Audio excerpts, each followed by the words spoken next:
یوفقکم لصیامه، الله تاسو ته توفیق درکړي.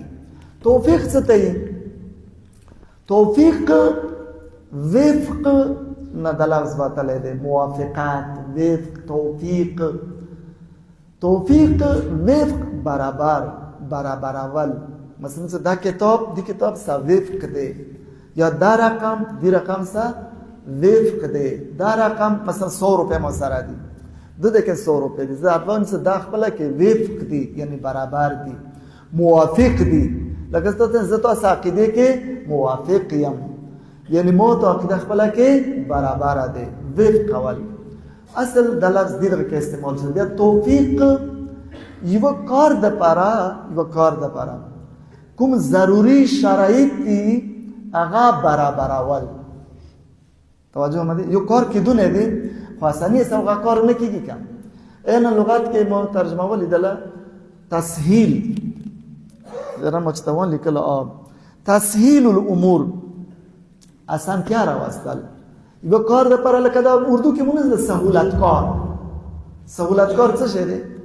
الله تبارک وتعالى د ملک امن راولي یا رب. روز د مکې دی بیگم شهیدان، پرون خو 2 شهیدان موږ کې ترغلي دي. الله دا شهیدانو درجه بلند کی. یو قصي ولده، یو علیزو ولده، پولیس ولو. بیا د مکه د دروژه کې خلیا د خبيثانو د کار طرف ته توجه کړي دي. خدا خبيثان څخه د کوم ظلم کوي انسانيت سره، دا یو کس خدا کار نشي کوي. دی ورسته چوک دي سہولت کار دي. سہولت کار لازم نلو، یعنی دی کار ته رسیدو ته پر کوم ضروري شرایط دي، څه دي غور ته فراهم کوي. سوچ مشه نقطه ته مثال نه ذکر چونکه اخبارو کې د لفظ زیات استعمالي دي کوم راواله.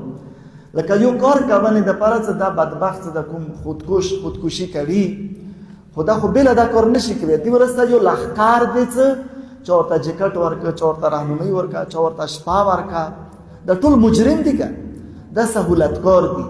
د سہولت کاری و کار د پر دي ته توفیق ویل شي. خو توفیق کې شرط کار خیر د پر، نه انسانیت کوشي د پر، انسان قتلونه د پر. کوم کار خیر د پر کوم ضروری مقدمات دي، شرایط دي، غو برابرول دي ته توفیق یې. اوس په ترجمه وکم. مثلا قرآن تلاوت کول، خدا قرآن تلاوت خو 2 غنټه کې څه کوي؟